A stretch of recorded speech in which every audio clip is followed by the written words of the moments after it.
Bonjour et bienvenue dans ce nouvel épisode de Messages à caractère informatique, épisode numéro 59.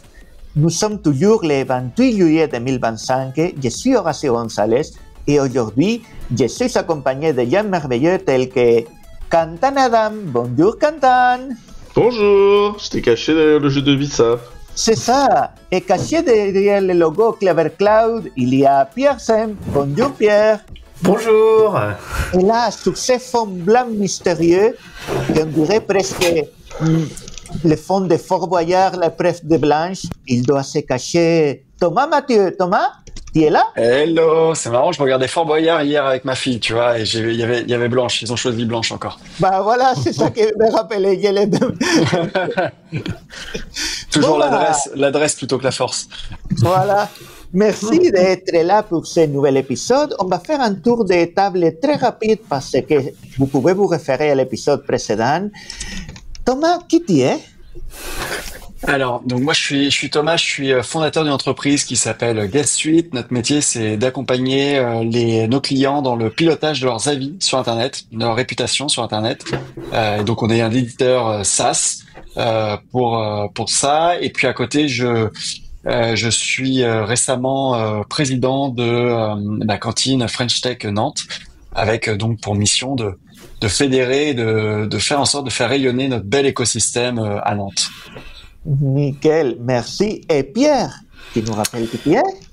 Ouais, donc je m'appelle Pierre, je travaille à Clever Cloud sur tout ce qui est système distribué et base de données. Et Kantan, tu nous fais ton introduction? Bah du coup chez Clever Cloud je suis CEO et donc ça veut dire que je gère tous les problèmes que les autres n'ont pas traités avant moi. Donc voilà. Ah, j'aime bien la définition. J'aime beaucoup la définition. C'est la merde. Vous connaissez pas l'acronyme de CEO, c'est Chief Emmerd Officer. C'est-à-dire que globalement, quand t'as quelque chose qui est suffisamment pourri, c'est pour toi. Je valide l'acronyme. Validé.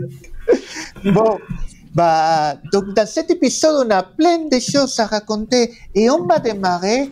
Bon, d'abord avec une petite news à nous. On a sorti récemment un petit long blog post sur quoi de nouveau sur Clever Cloud dans ce deuxième trimestre de 2025. Et là, il y a des news à l'appel parce que, il faut dire, on était particulièrement productifs. Et qui veut commenter un petit peu certaines des choses? Par exemple, Pierre, je te laisse démarrer. Ouais. Je vais prendre le blog post dans l'ordre. On a sorti 2 nouvelles zones, notamment une à Londres. Ça c'est plutôt chouette. On a beaucoup amélioré la gestion des images. Donc les images, en fait, c'est ce qui contiennent les applications et les bases de données. Donc en fait, c'est littéralement l'ISO qu'on démarre, tu vois. Donc on a littéralement automatisé. Et on a tout un nouveau processus qui nous permet d'être beaucoup plus souple. Et parce qu'en fait, on l'a entièrement automatisé. Donc en fait, on a une factory de distribution Linux full automatisée en distrib source et sur laquelle ce qui nous permet de rajouter beaucoup plus de petites options, de faire des tests d'intégration, etc. Donc ça, c'est un gros sujet chez nous qui a pris pas mal de temps. Moi, quand je suis arrivé il y a 4 ans chez Clever, on commençait à en discuter et du coup, c'est vraiment chouette de voir ce sujet-là arriver. Et puis, qui veut parler des runtime? Sur la zone de Londres. Moi, je peux essayer de faire un truc sur ton gain. Tu nous défonces un peu les oreilles. Donc en fait les runtime on a fait un pipeline maintenant pour générer les images qui est beaucoup plus propre. On a refait le pipeline, donc on a plein de nouveautés dans les runtime qui sont beaucoup plus propres, nouvelle gestion des versions de Node, du varnish, l'utilisation de Docker BuildX. Le Gitcon est beaucoup plus rapide aussi. On a ajouté bien sûr Java 24. On a ajouté les nouveaux supports natifs de Boon en JavaScript, UV pour faire vos dépendances en Python. Enfin, il y a plein de choses qui ont été ajoutées. Moi, la fonctionnalité qui m'excite le plus, c'est un truc qu'on appelle Request Flow, qui permet de dire je demande à ce que ma requête, quand elle arrive, elle passe d'abord par Varnish, puis par Redirection.io, un autre reverse proxy qui va faire la sécurité, puis ensuite arrive à l'application. Et donc ça, c'est un truc qu'on a mis en prod, Request Flow, qui est assez cool. Voilà, vous pouvez tester ça et c'est assez nice. Et puis après, c'est des nouveaux runtime qui ont été mis en prod, FrankenPHP, pour avoir du PHP beaucoup plus rapide, beaucoup plus efficace, autoporté, qui est assez cool. Le Linux statique, dont on se sert pour plein de bricolage, et vous pouvez aller voir, il est très pratique pour bricoler des trucs. Le Linux... déployer des choses qu'on ne sait pas déployer nativement, comme par exemple des Swift, des Dart, des ouais, sachant que Swift, on va fournir un support natif, c'est en train de se cook. Pour l'instant, on peut déjà déployer. Ça a longtemps été un enfer, Swift à builder. Et puis du V, parce qu'on est toujours à la pointe des nouveaux langages chez Clever, donc on supporte également V, ce qui est assez cool. Donc voilà, on a vraiment des tas de choses. On a le package manager Mise qui a été buildé dans Linux. Enfin, il y a beaucoup de choses qui ont été très cool là-dessus et qui ont été fournies. Peut-être rapidement, toi, est-ce que dans ces nouveautés, il y a des choses qui ont impacté directement votre migration, Thomas, ou pas du tout? Alors, je suis pas dans ce niveau-là de détail, pour être tout à fait honnête. Je me demandais sur la partie requête là dont tu parlais. J'aimerais bien comprendre c'est quoi les applications concrètes que tu as derrière ça, parce que sur l'orchestration là des requêtes quand elles viennent taper chez toi. Si tu peux juste me dire en 2 mots, c'est quoi une application C'est en fait, si tu veux mettre de la protection, donc soit de la transformation de requête, soit du gateway de protection, soit des choses comme ça avant ta requête, être sûr que ça ait lieu. Pendant longtemps, on a essayé de le faire sur le reverse proxy, là on le met directement dans l'image pour assurer qu'en fait les runtime garantissent le fait qu'on puisse sécuriser, tu vois, une application, pas par l'application mais par un truc extérieur par exemple, tu vois. Ok. Donc avec des reverse proxy applicatifs, ce genre de choses, notamment ça permet de fonctionner avec Autoroshi, qu'on fait avec Cloud APIM, et d'avoir du reverse proxying applicatif là-dessus, donc soit en modification de requête, soit en sécurisation, soit en rate limiting, etc. Faire ce genre de choses. Ok, très cool. Non, ouais, franchement, c'est assez cool ça. Et donc voilà, on a également mis en prod ce trimestre, on a aussi quand même mis en prod les long awaited network group, hein, mine de rien. Donc maintenant, ça y est, ils sont production ready, ils sont utilisés tous les jours. Enfin, vous pouvez faire du network group dans Clever. Donc ça, c'est quand même très très cool.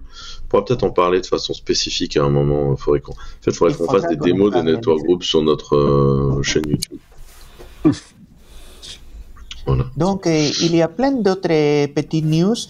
Je vous laisse explorer l'article, ça vaut la peine. Sinon, revenir un instant sur la zone de Londres. La zone de Londres, on se déploie sur les infrastructures de Ionos comme partenaire. Donc, ça ajoute à la longue liste de partenaires dans lesquels on s'est déployé, OVH Cloud, Scaleway, Cloud Temple.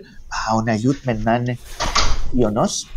Et en continuant sur les news, tiens, Thomas, tu nous avais parlé d'une news sur un robot humanoïde à un prix assez intéressant que tu avais trouvé. Tu peux nous raconter un petit peu plus? Oui, bah en fait j'ai vu passer ça. En fait, c'est ce qui est assez intéressant, c'est de voir la vitesse à laquelle surtout le prix sur ce genre de device commence à chuter. Là, j'ai vu passer sur Product Hunt un robot à moins de $6,000 humanoïde avec comment dire, une interface comme quasiment tous aujourd'hui, avec une interface LLM et pour la communication, et c'est assez on parlait dans l'autre épisode de l'évolution et la révolution technologique autour des métiers de la prestation de service. Il y a aussi une révolution technologique qui arrive au travers des humanoïdes et dans l'assistance à la fois dans l'industrie mais aussi aux personnes, et ce genre de produit là va complètement dans cette direction-là pour un certain nombre de tâches. Donc je trouvais ça intéressant à partager. Ouais. Les prix, je les trouve dingues. Si c'est si ça tient les promesses, il y a une petite vidéo sur la page de Product Hunt. C'est un robot humanoïde assez ressemblable au modèle que Tesla a pu présenter, au moins dans l'aspect. De l'Optimus, ouais. Ils font tous du breakdance. Et ils font tous du breakdance comme si c'était l'usage qu'on attendait, tu sais, alors que nous, ce qu'on veut, c'est que le truc, il nettoie notre maison, il repasse nos chemises, et tu vois. Et il faut jamais aucune démo d'un truc qui fait ça. T'sais. Je pense que, parce que quand j'ai vu la vidéo, je me suis fait la même remarque. Je me suis dit, mais en fait, c'est cool, là, le truc, il est en train de faire de kung-fu, mais en vrai, ça, à la limite, je veux que le truc fasse d'autres trucs pour que moi, je puisse aller faire de la boxe avec mes copains, tu vois. Mais j'ai pas. J'ai envie de voir la vidéo où il charge la machine à laver et il sort, il met ses chez les linges, il les plie. S'il fait ça, il ajoute moi, je suis vendu, en fait. Je mets directement la CB, en fait. C'est instant buy, tu vois, s'il fait ça. Le truc qui est en train de faire du breakdance, je sais pas, tu vois. Je vois, mais je suis pas sûr. Alors que, effectivement, si je le vois dans l'application concrète d'être en train de faire des tâches que j'ai pas envie de faire pour que moi je puisse faire des tâches que j'ai envie de faire, là, par contre, je dis pas. Et il y a déjà des gens qui ont joué avec ce truc Celui-là, non. Par contre, j'ai l'impression que c'est sorti sur Product Hunt entre les deux épisodes, tu vois. Donc globalement, ouais. On avait parlé il y a quelques semaines des projets le robot de Hugging Face, les bras robotiques. Et sur ça, il y a des gens qui ont joué pour des applications concrètes. J'ai vu des projets pour des personnes à mobilité réduite, ce robot-là dans la cuisine qui fait l'enchaînement de mettre la machine à café en route, s'occuper d'actionner des choses. Et il y a déjà des applications qui ne sont pas simplement amusantes, mais qui vont ajouter une fonctionnalité concrète. Et pour un robot à une centaine d'euros comme les bras des robots, c'est vraiment bluffant les applications qui commencent à apparaître déjà. Il coûte combien le robot? Enfin, le bras. Le bras, c'est à peine une centaine d'euros. Vous redonnera les liens si vous voulez, mais c'est le projet Le Robot, parce que dire en français, c'est plus chic apparemment, et parce que aussi, c'est fait par un Français qui a quitté Tesla, qui est revenu en Europe et qui a proposé à Hugging Face le projet. Donc, le projet Le Robot, on a déjà parlé dans plusieurs épisodes. Regardez les interviews qu'il y a derrière. Et c'est un projet que ça vaut la peine. Et pour une centaine d'euros, tu as un bras robotisé complet open source avec tout le nécessaire pour qui fait de l'apprentissage par renforcement façon LLM et sur lequel il y a déjà des tonnes d'applications concrètes qui ont été faites. Ça vaut la peine comme projet à regarder. C'est vraiment super intéressant. Mais ce qui est en train de se produire est lié à l'IA en fait et la rapidité avec laquelle l'électricité aussi est en train de prendre le pas. Et franchement, c'est incroyable ce qui est en train de se produire. Et les mecs du Nitri qui font là le R1 en fait ont fait un robot dog qui a été livré et dont les gens sont très satisfaits. Enfin, c'est une boîte qui a déjà shippé des trucs. C'est pas un scam, c'est une boîte qui ship des trucs. Donc celui-là, le R1, il n'a pas été testé, mais c'est très très impressionnant quoi. Ouais. Bon, ce qui est bluffant, en fait, c'est surtout la capacité là maintenant à pouvoir assez rapidement mettre sur le marché. En fait, on voit que, je pense que là, ce sera probablement pas celui-là encore, mais que on est à quelques mois ou à quelques années en fait de la généralisation de ce genre de device que tu auras acheté comme t'achètes ton nouvel iPhone, tu vois. Et là, c'est quand même, c'est pareil, c'est un bouleversement qui est colossal en fait sur ce sujet-là, quoi. En termes d'usage grand public, quoi. Si le robot vide le lave-vaisselle, on est d'accord, quoi. Bah ouais. Bon, un autre projet à surveiller, il commence à faire beaucoup, carrément. Faut qu'il fasse un protocole comme le MCP entre les robots et les appareils ménagers, tu vois. Espèce de système pour qu'ils puissent communiquer entre eux. Ça serait bien. Mais voilà, qu'il plie les t-shirts, ça c'est la clear application. C'est ça. Mais parlant de MCP, il y a un projet que j'ai trouvé super intéressant, pas qu'il soit innovant, mais qu'il est vraiment pratique. C'est Context 7. C'est un serveur MCP qu'ils ont pris le boulot de récupérer les docs de centaines de projets open source, surtout dans la galaxie JavaScript, et les mettre de façon unifiée en format facilement compréhensible par des LLM et sur un serveur MCP unique. Donc, comme ça, quand on travaille dans un éditeur comme Windsoft ou Cursor, on va limiter énormément les hallucinations. Quand on va leur dire, tiens, fais-moi tout ça, mais pour la bibliothèque, va chercher la documentation sur Context 7. Et là, on va trouver une description détaillée de la documentation de ce projet-là, mais adaptée à ce que LLM attend. Ça va être extrêmement rapide parce qu'on a déployé les serveurs chez soi, c'est très rapide et surtout, ça va éviter énormément de hallucinations. Donc, nous, c'était Hubert, un collègue chez Clever, qui nous l'a fait tester et depuis, c'est systématiquement installé et j'ajoute systématiquement cherche sur Context 7 quand je suis en train de coder quelque chose parce que la qualité de réponse augmente tout de suite. Donc là, c'est un exemple de projet qui n'est pas techniquement novateur, mais qui est extrêmement utile. J'avoue que moi, quand je code avec de l'IA, comme je code en Rust, tu peux générer la doc en local de tout ton arbre de dépendance et donc en fait t'as une doc locale. Et du coup, j'avoue que le coup de lui dire tiens, si à un moment tu es perdu, tu peux aller crawl en local la doc en HTML. Et donc en fait, c'est vrai que c'est un de mes premiers réflexes, c'est de faire un cargo doc. Qui est la ligne de commande Rust, avant de faire du build juste pour pouvoir lui dire tiens vas-y, va chercher. Là c'est un avantage de Rust, mais j'ai fait beaucoup plus de JavaScript, donc dans mon cas ça m'aide énormément. Ça a du sens, ouais, du coup, ouais. Ça a énormément de sens d'avoir un endroit centralisé pour avoir la doc. Ouais, c'est super cool ça. Je vais l'ajouter aussi pour mes prochains, parce que en plus je vois qu'il prend bien en compte directement les docs de N8N et tout ça, donc je vais le tester. Et d'ailleurs ça me fait penser que vous connaissez peut-être vous un outil. J'ai le même problématique quand je bosse avec des tables SQL ou autres, où tu vois en fait à chaque fois je passe mon temps à lui réexpliquer voilà les relations entre mes tables, etc. Pour rapidement juste avoir une fois un export propre de c'est quoi les relations entre mes tables et pouvoir le filer en contexte directement à mon LLM. Je sais pas s'il y a déjà eu des trucs comme ça qui sont passés. Quand j'ai fait via les schémas de table. Donc, la première chose, c'est de faire explorer le schéma de table et dire, OK, maintenant, tu me redonnes ce schéma-là comme un contexte que je puisse te donner. Et donc, la première requête sur un projet, c'est lis le schéma de la table, montre-moi que tu le comprends et maintenant, tu utilises ça comme contexte pour tous les requêtes. Je vois ce que tu veux dire. OK. Mais ça, du coup, tu le fais directement dans un Windsurf ou un truc comme ça, quoi. Oui. Ouais, moi aussi, je le fais à la main, ouais. Ouais, il y a un MCP qui existe fait par les mecs qui ont fait Alchemy, qui fait Enfin, il y a un MCP qui existe qui permet de taper un peu toutes les bases de données du truc. Je l'ai pas testé, mais comme c'est les gens qui font du Alchemy, ça a du sens. Parce que du coup, c'est compatible Oracle, MS SQL, Maria, Postgre, etc. Et donc t'as un MCP qui va être capable, lui, de faire son analyse et de te sortir le truc.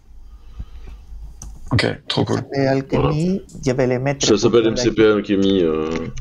Je l'ai testé qu'une seule fois dans un tout petit truc, mais voilà. Parfait, je crois que je l'ai trouvé, MCP Alchemy. Donc c'est bon, je l'ai mis déjà dans le... parfait, c'est celui-là que j'avais trouvé, top.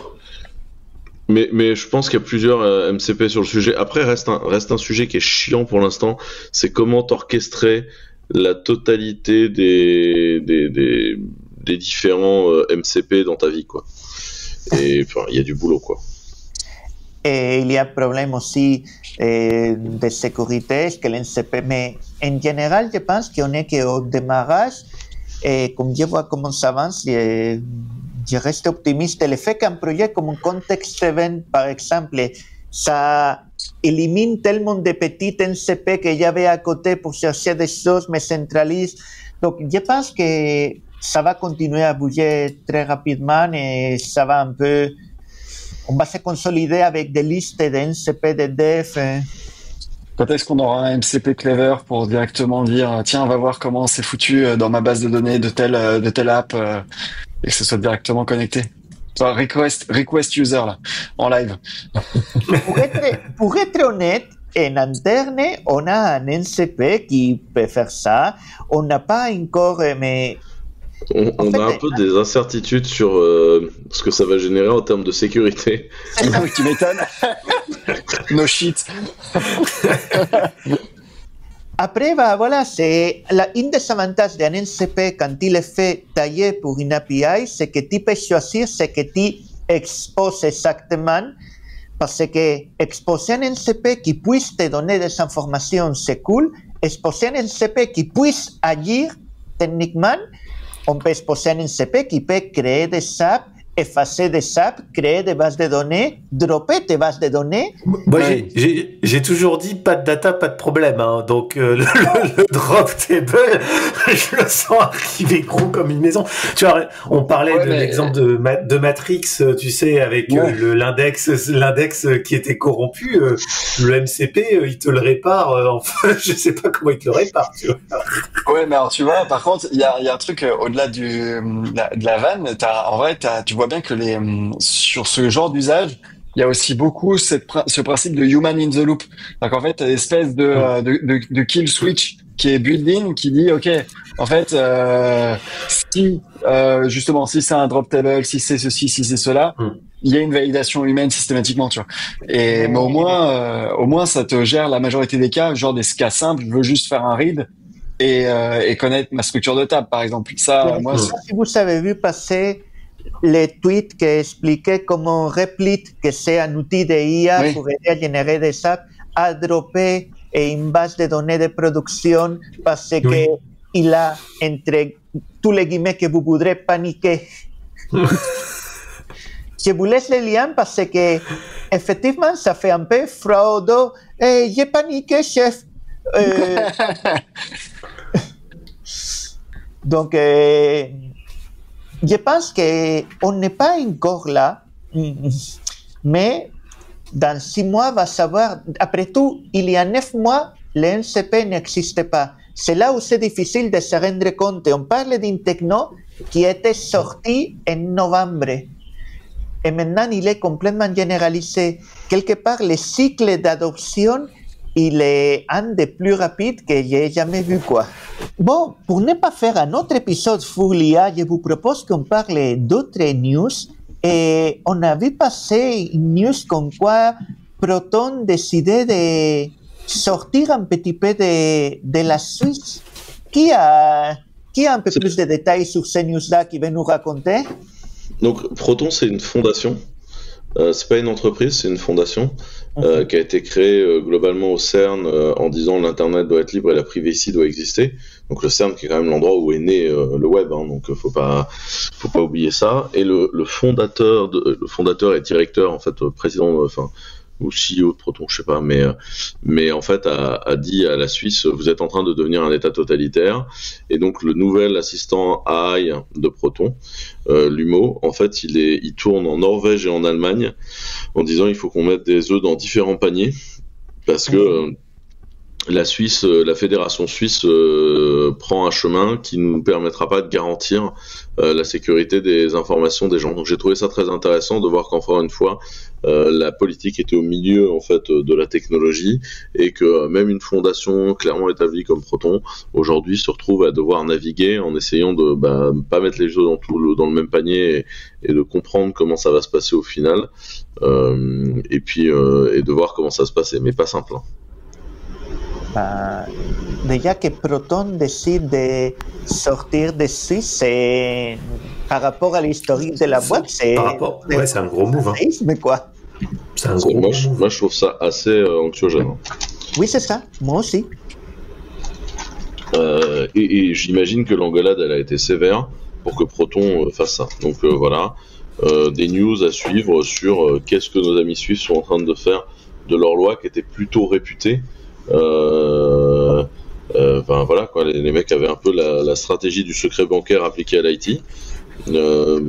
Qu'est-ce qu'on fait quoi? Et on en a parlé dans un épisode il y a un mois, mais effectivement la loi suisse sur ce côté-là, il semblait aller sur le fait que la privacy, la vie privée dans les numériques, ce n'est pas du tout un truc aussi sacré qu'on imaginait. Anxiogène. Ah, carrément. Si on peut plus compter sur la Suisse pour garder les secrets cradingues des gens, où va le monde? Où va le monde? Quelque part, c'est ça.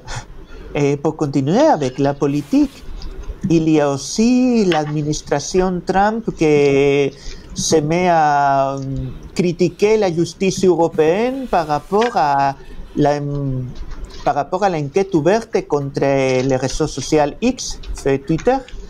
Et le fait de, à nouveau, ça nous montre que du point de vue américain, ouais, surtout que le sujet est ultra sensible parce que l'enquête elle est ouverte sur est-ce que X a bricolé son algorithme pour favoriser des fake news ou certains points de vue dans un but politique. Et notamment, ça s'adresse à tout le moment où il y a eu les élections en Allemagne et où Elon Musk était quand même à fond derrière l'AfD.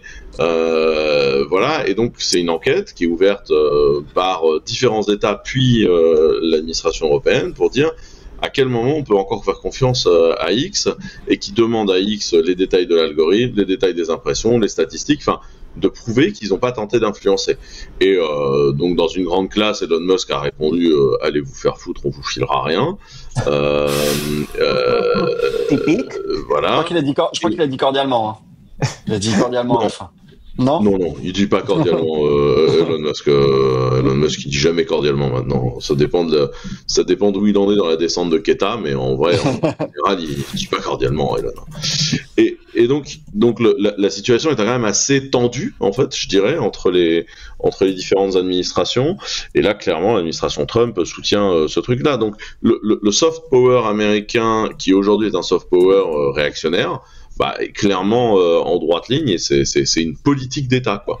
Et c'est assez intéressant de voir, et voilà. Donc je rappelle, ce sont toujours nos amis et il faut toujours faire des deals avec eux et les recevoir et voilà, hein, je rappelle qu'on en est là.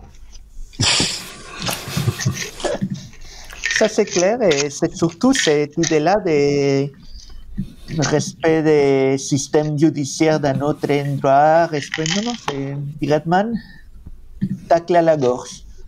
C'est quand même très étrange d'attaquer effectivement le système judiciaire d'un autre pays. Enfin, c'est une tradition diplomatique étonnante. Mais voilà, c'est pas la première fois qu'on a des choses bizarres qui se produisent. Hein. En tout cas, voilà, c'est comme commencer à interdire l'accès au cloud à des procureurs de la Cour pénale internationale parce qu'ils n'aiment pas ces avis. C'est cette idée-là de la seule justice qui compte, bon, même pas la seule avis qui compte, c'est l'avis américain. On va passer à un autre sujet et on va revenir un peu sur un côté plus tech parce que... Avant ça, je vais juste vous saluer, du coup, comme je t'avais dit, je mes amis. Oui, merci. Thomas, merci beaucoup d'être venu chez nous, Thomas. C'était très cool que tu sois là. C'était très très cool. J'ai pris beaucoup de plaisir à faire ces échanges sur le premier et le deuxième épisode, du coup, en toute petite partie, mais avec plaisir pour écouter la suite de toute façon. Et on fera appel à toi pour d'autres épisodes, ça c'est clair. À très bientôt. Ça marche. Salut.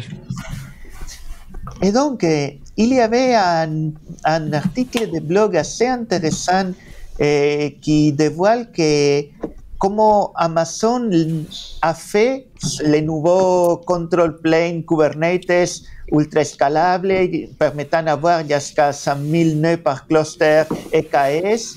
Et là, on a trouvé quelques informations assez curieuses qui certifient quelque chose qu'on dit depuis longtemps et que certaines personnes disent, mais non, mais c'est pas comme ça. Le fait que les hyperescalaires n'utilisent pas etcd parce que etcd n'est pas fait pour supporter Kubernetes à l'escale cloud provider a besoin. Pierre, tu veux nous raconter un peu plus? Ouais. Du coup, c'est un blog post qui a été sorti par AWS. Donc, c'est le genre de blog post, c'est la course aux nœuds. C'est-à-dire, c'est combien de nœuds on peut mettre dans un cluster Kubernetes, comme si c'était la métrique ultime. La métrique ultime. Et donc, il y avait Google, ils avaient fait 65 000 nœuds en novembre 2024. 65 000. Et maintenant, on passe du coup à 100 000. Alors, il y a plein de trucs qu'on peut retenir dans l'article, mais en fait, ils expliquent un peu tout le processus de toutes les améliorations qu'ils ont dû faire pour ça. Et le premier élément qui est le goulet d'étranglement de Kubernetes, c'est etcd. Donc, pour ceux qui connaissent pas, etcd, c'est une base de données distribuée, c'est au format clé-valeur. Ça a été développé par CoreOS il y a très longtemps. L'idée, c'était de faire le /etc distribué. Donc de pouvoir poser toutes les configs des fichiers, toutes les configs de software là-dedans. Les /etc distribués, c'est pour ça que ça s'appelle etcd, c'est oui, ça, non? Ouais, c'était ça l'origine de ce truc-là, et c'est devenu la base de données de Kube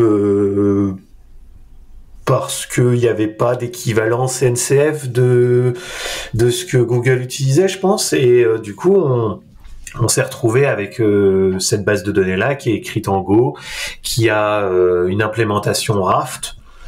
Donc c'est un algorithme de consensus. Donc globalement, Raft, ça vous permet de dire quand vous écrivez un endroit et que vous lisez un autre endroit, vous êtes sûr de lire à peu près la même chose. C'est ce qu'on appelle du consensus, et il faut savoir que le consensus a un coût. C'est-à-dire qu'il y a un coût de synchronisation qui est très fort. Et donc, quand vous commencez à utiliser énormément de stocker énormément de choses dans des bases de données de type consensus, en fait, vous arrivez assez rapidement à des limitations de perf. Et en fait, quand on discute avec les gens qui opèrent les clusters Kube dans des fournisseurs de cloud, il y avait c'était très connu de tout le monde, dans le monde des fournisseurs de cloud, que non, on n'utilise pas etcd parce que c'est pas quelque chose qui est scalable et qui marche à l'échelle, et quand on a beaucoup de clients, on n'a pas envie d'avoir des etcd vanilla, parce qu'il y a une amplification d'écriture, de lecture, d'emmerde opérationnelle, et en fait, du coup, ce modèle-là ne marche pas. Et donc, en fait, ce que font la plupart des fournisseurs de cloud, c'est qu'ils remplacent etcd. Donc, en fait, etcd, c'est du gRPC. Donc, en fait, c'est très facile de changer, de faire semblant d'être un etcd, de faire un etcd shim. Je sais jamais comment on dit. C'est shim ou shim? Je sais plus. Pour moi. Shim, je crois, ouais. Faire un etcd shim, donc faire un truc qui fait semblant de parler etcd. Les gens qui ont commencé à en faire les plus connus, c'est les gens qui ont développé Rancher, qui ont fait Kine, K-I-N-E. Ouais. Donc Kine is not etcd, c'est l'acronyme, l'acronyme. Et donc il y avait des gens qui déployaient en fait ce shim là pour remplacer etcd, et qui baquaient ça avec une DB PostgreSQL managée d'AWS, et du coup qui avait des bien meilleurs perfs que un etcd vanilla. Et du coup le truc, c'est que ce secret là, tout le monde le savait, mais personne le disait. Et en fait, tout le monde savait que... Tout le monde le savait. Quand nous, on a annoncé qu'on a fait un nouveau KIM pour etcd au mois de juin, donc t'as les Kubernetes fanboys qui, comme d'habitude, vu qu'ils gèrent 2 clusters Kubernetes dans leur coin, nous ont dit « Ah, mais ça marche très bien !» T'es là, genre, non, ça marche pas à 500 clusters, on va pas. Mais si, tout le monde l'utilise. Non, absolument personne l'utilise. Il n'y a pas de preuve sur Internet. Gros, j'y peux rien si t'as 0 contact chez les GAFAM. Nous, je t'assure qu'on t'assure que c'est non. En fait, on connaît les gens, donc non. Donc c'est toujours très drôle de voir des gens qui, en fait, n'y connaissent que dalle t'expliquer comment tu gères des centaines de milliers de clusters, mais bref, tout va bien, tu vois. Mais du coup, ouais, on commence enfin à voir les blog posts C'est marrant parce que du coup, tous les blog posts sont formulés d'une manière à ce que c'est de l'innovation, tu vois, de venir scale le truc. Donc, côté AWS, ils s'appuient sur des techno maisons et donc en fait ils font semblant d'être un ETCD. Donc ils s'appuient sur le système de journal. Ils ont carrément viré le consensus. Ils se sont pas embêtés. Donc en fait côté AWS ils ont viré le consensus. Ils utilisent un système de journal maison interne à AWS et ils ont shardé. Donc ça veut dire qu'en fait ils ont réparti l'espace de clés sur différentes machines.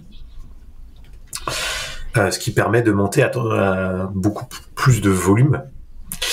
Et côté Google, donc si on prend, tiens, je vais mettre le blog post de Google comme ça, on l'aura aussi.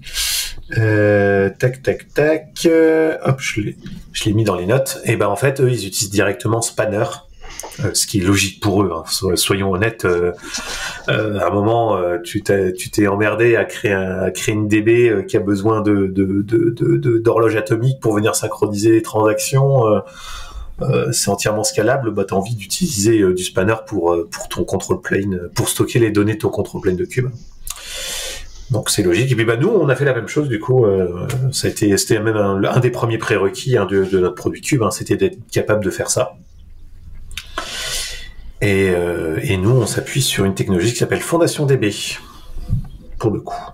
Et avec ça, on a Materia etcd. Et en parlant de Fondation DB, tu voulais aussi nous parler d'un petit podcast que tu as écouté assez intéressant qui raconte la naissance de Fondation DB en tant qu'entreprise, en tant que technologie. Tu nous racontes un peu plus? Ouais, du coup c'est un nouveau podcast qui est sorti la semaine dernière, je crois, j'ai vu vendredi dernier. C'est fait par une entreprise qui s'appelle Antithesis, qui contient tous les fondateurs de la boîte Fondation globalement, de l'ancienne boîte Fondation. Et en fait, il y avait assez peu d'informations parce que c'était une boîte assez stealth quand elle est sortie, donc en 2009. Elle a été rachetée en 2015 par Apple. Et il y avait assez peu d'informations publiques sur cette boîte-là. Et ils ont fait des trucs de fou dans développer et créer une Fondation DB.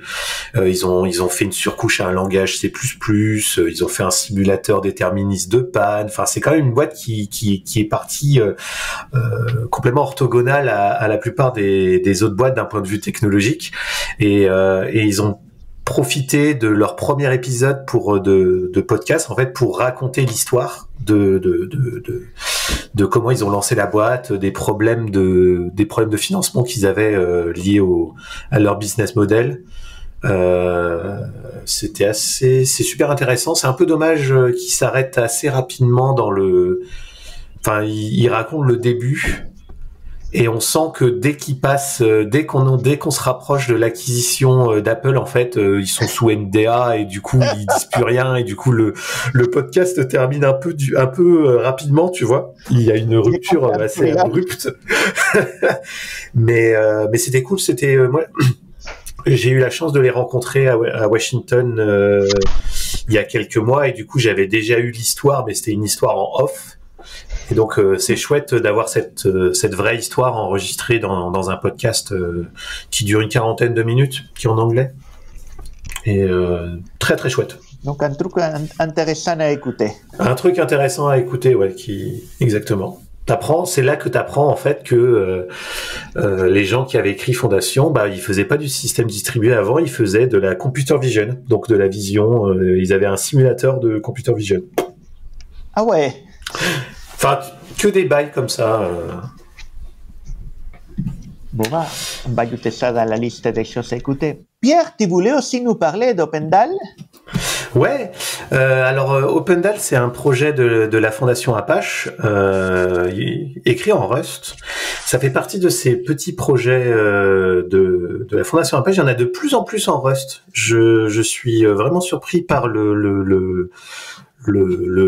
l'engouement qu'on a autour de ça. Et l'idée, c'est de pouvoir fournir une couche d'accès de données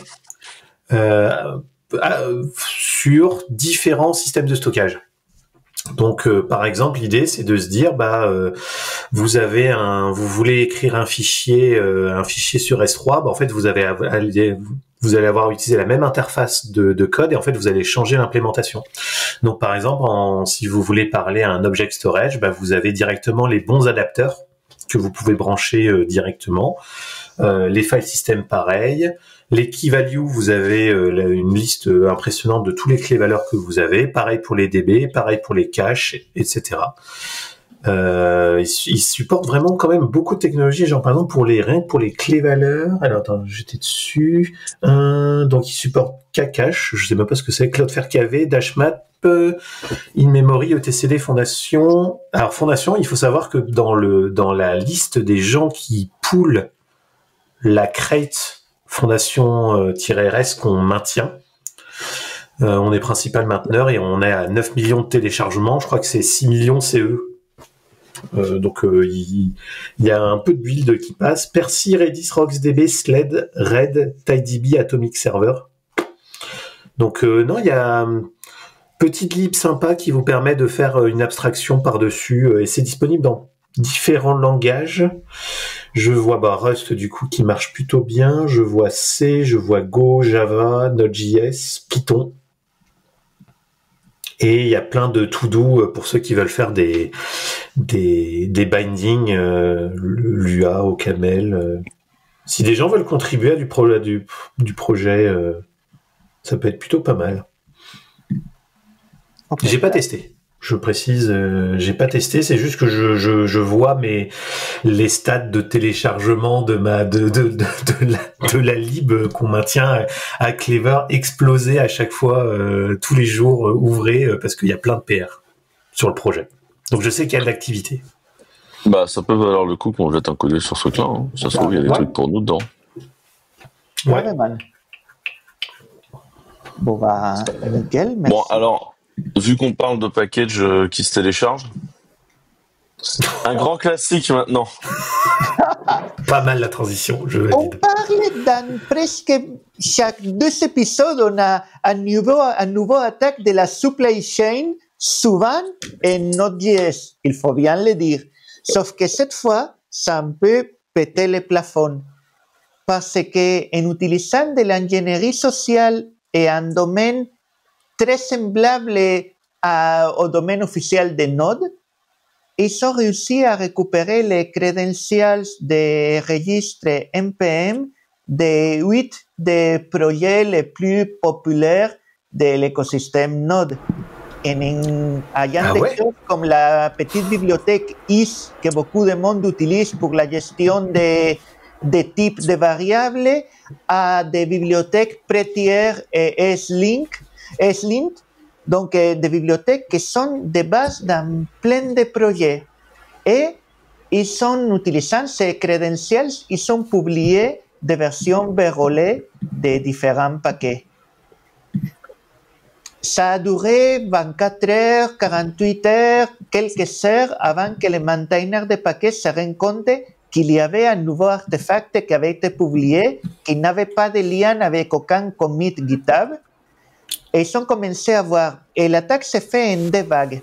La première attaque, celui qui a affecté S-Lint et Prettier, incluait une DLL Windows qui s'exécutait et qui básicamente donnait le contrôle de ton ordinateur Windows à quelqu'un de l'extérieur.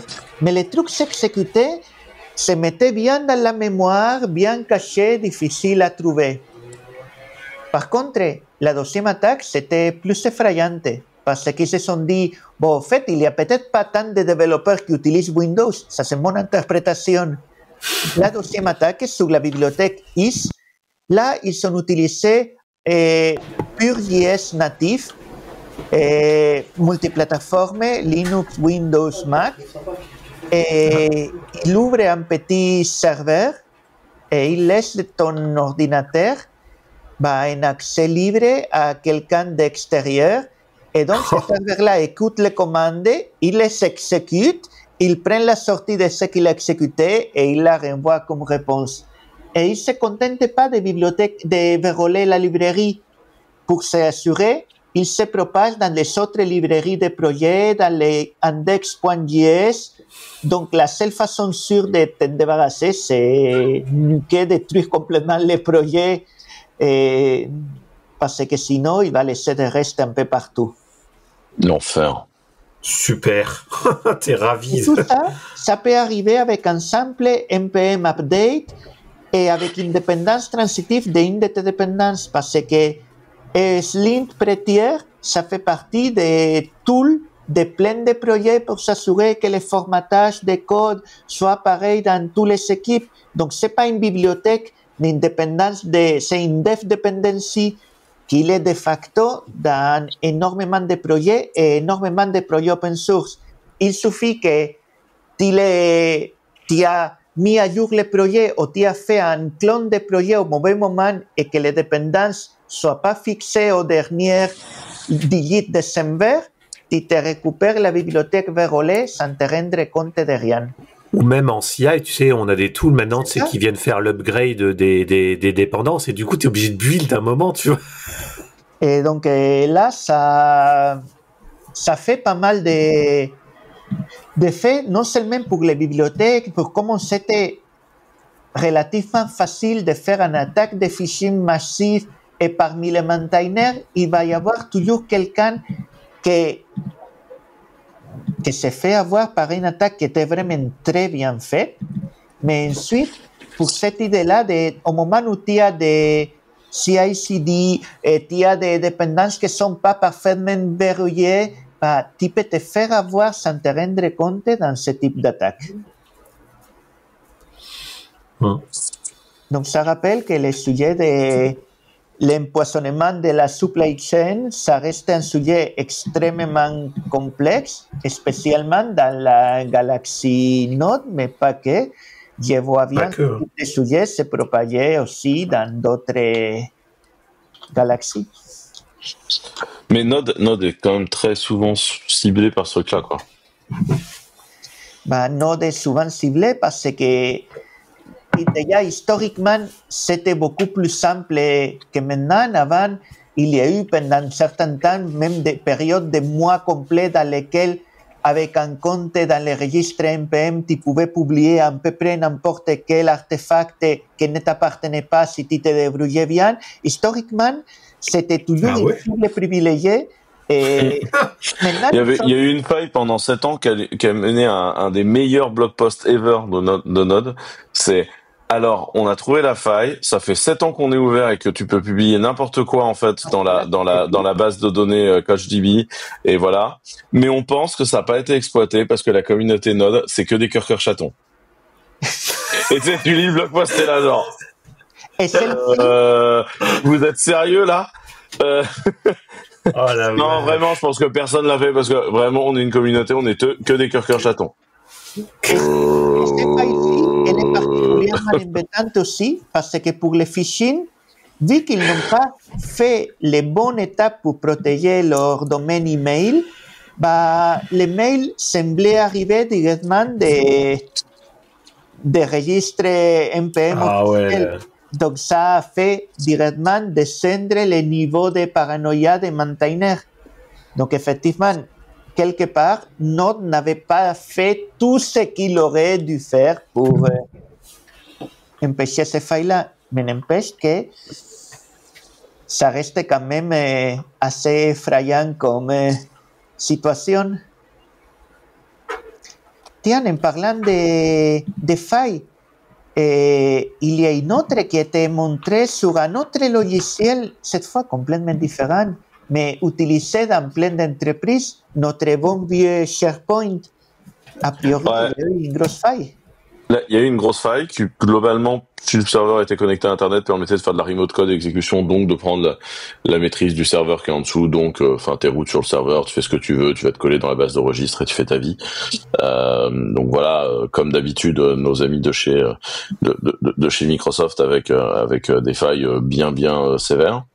Et là, la faille SharePoint, en fait, ce qui est intéressant dans cette faille SharePoint, c'est plusieurs choses.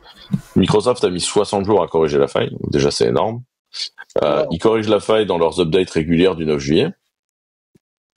Et donc, ils corrigent la faille. Sauf qu'en fait, leur update n'était pas complète. Sauf que comme on avait dit, la faille est corrigée, il y a 2 chercheurs qu'on ont parlé dans une conférence à Berlin et qu'on vient le truc. Sauf que ça a logé le truc, et là tout le monde s'est rendu compte qu'en fait tu filais globalement le correctif et la faille à Gemini en IA, et le truc te disait, bah non, en fait le truc est pas bouché, si tu passes par là, ça passe. Et donc, blanc, la faille elle était répétée, et le truc surtout, c'est qu'en fait cette faille a été massivement exploitée. Et tu dis, mais attends, elle a été massivement exploitée 24 heures avant la release du correctif. Et en fait, c'est le temps où, quand tu es dans un programme Microsoft de correction des patchs, tu as 24 heures avant les failles.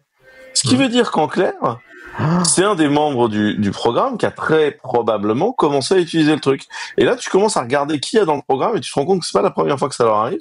Et notamment, tu as des boîtes chinoises qui font à la fois partie du programme de recherche de failles du gouvernement chinois et du programme de sécurité de Microsoft qui sont ensemble, mais bizarrement, 24 heures avant, et en partant de Chine, t'as des exploits massifs du bordel. Et là, c'est vrai que tu fais genre, vous gérez votre dossier comment chez Microsoft, hein, franchement, entre le fait que vous êtes même pas foutu de demander à Claude si votre feuille a été bien bouchée, et le fait que en fait vous filez les trucs à des mecs qui sont, c'est écrit dessus, les mecs qui cherchent les failles contre vous, je sais pas quoi vous proposer quoi. Donc voilà, encore une fois, la sécurité c'est un process, c'est pas juste de la technique, et là clairement c'est un problème de process au plus haut niveau d'une des plus grosses boîtes du monde quoi. Wow. Ah oui, mais je rappelle, ce sont les meilleurs, c'est pour ça qu'on doit leur confier les données de santé des Français. Parce qu'ils n'ont jamais aucun problème ni de process ni de technologie chez Microsoft. Je rappelle, et c'est très important. Et le Conseil d'État l'a dit, c'est important. On sent que ça commence à me gonfler de faire de Conseil d'État pour de mauvaises raisons, ou pas du tout? Non. Non, à peine. Pas du tout. Mais on peut comprendre que si ça commence à te gonfler, oui. Ah non, mais c'était une belle faille celle-là, et surtout c'était une belle procédure de résolution. Et Pierre, tu nous avais posté aussi un papier académique sur la extensibilité dans des bases de données modernes. Oui, bah je vais aller assez vite. C'est un papier académique qui est sorti cette année sur. Donc il a été copublié par Andy Pavlov. Andy Pavlov. Bref, le mec qui fait le CMU, qui est un des profs. Le prof de base de données aux US, qui est assez actif dans la communauté. Tous ses cours sont en vidéo sur YouTube et ils sont géniaux. Donc si vous vous intéressez sur les bases de données, il y a tous les cours de cette université-là sont gratuitement accessibles en ligne. Vous tapez CMU Database sur votre moteur de recherche et vous trouverez direct. Et moi j'ai appris plein de choses avec ces vidéos-là.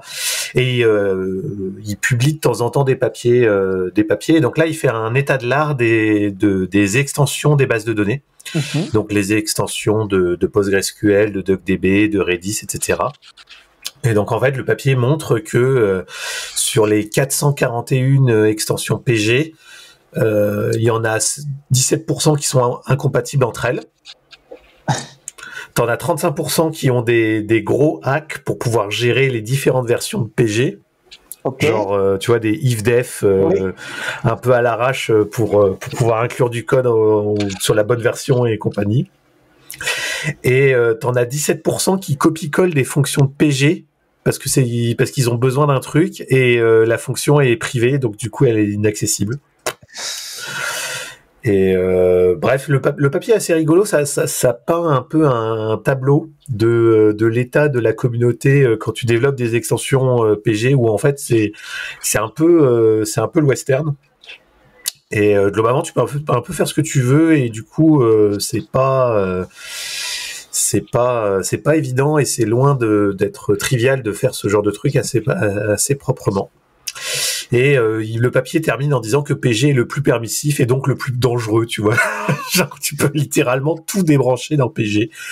Et du coup, ça rend les extensions, tu peux tout faire. Mais un grand pouvoir implique de grandes responsabilités.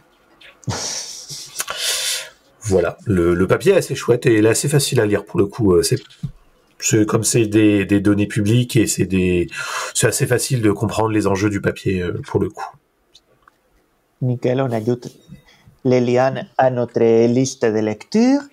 Et quelqu'un m'avait poussé un petit outil très sympa pour faire des transferts de fichiers via WireGuard. C'était l'un de vous ou c'était peut-être Thomas qui est parti? C'est pas moi. Ça vous dit C'est moi. Oh, C'est moi, j'avais trouvé ça trop drôle, ça permettait de balancer des fichiers en utilisant du WireGuard entre deux machines, une sorte de AirPlay cross-réseau de l'espace. J'ai trouvé ça ultra fucking drôle comme truc. Je sais pas si c'est utilisable en cas réel, il faut que je l'installe et que je joue avec l'un d'entre vous dessus, mais j'ai trouvé que le truc était franchement drôle comme façon de gérer les choses. ah bah si Voilà. ça marche, c'est incroyable quoi. Whoosh, ça s'appelle même rien que le nom est trop bien. Whoosh. Moi, ça m'a kiffé. Voilà. Ça peut être très très très sympathique, surtout dans des VPN à base de WireGuard pour transférer des données entre collègues.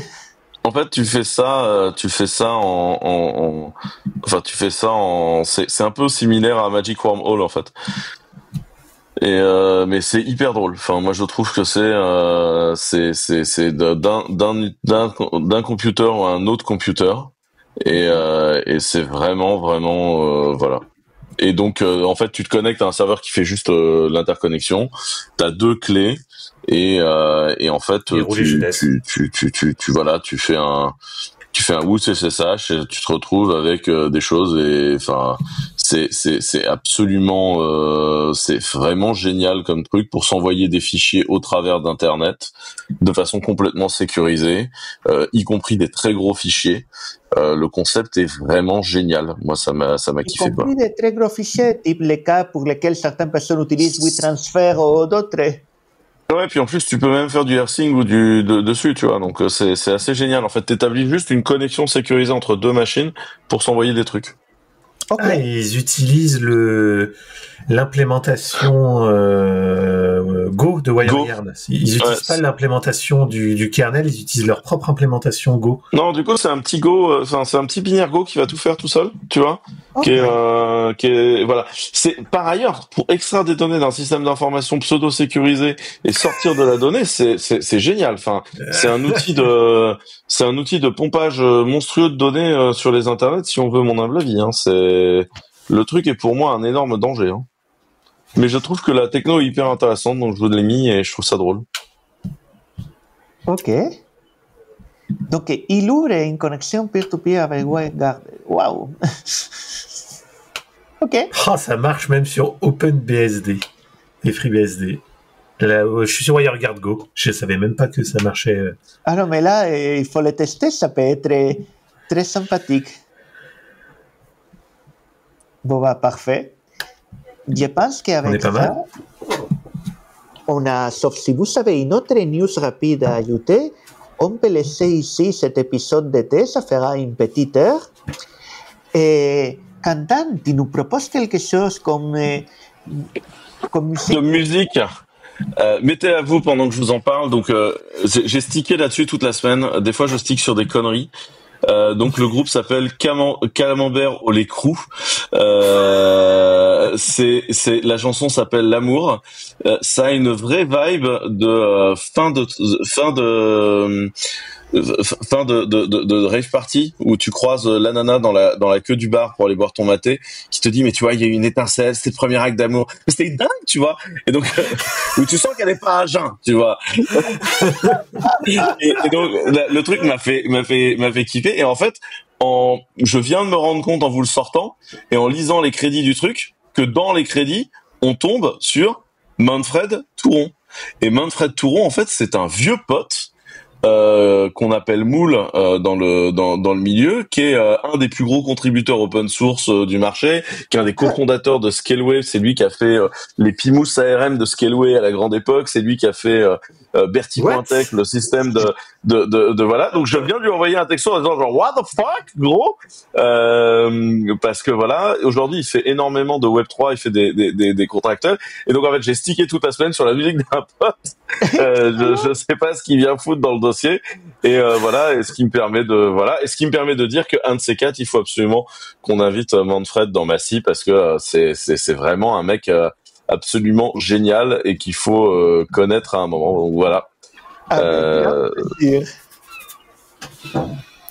Mais voilà. Donc voilà, c'était Camembert au l'écrou, l'amour. Ma recommandation du jour. Voilà, ma recommandation du jour. Je vous ai mis le lien YouTube. Parfait. Et c'est parti. Voilà. Parfait, merci beaucoup. Merci beaucoup à tous les deux. Merci à Thomas qui est parti. Et à très bientôt. À très bientôt. Bonne journée. Merci à tous. Bisous. Il y a une étincelle. Et genre un flash, tu vois. L'amour.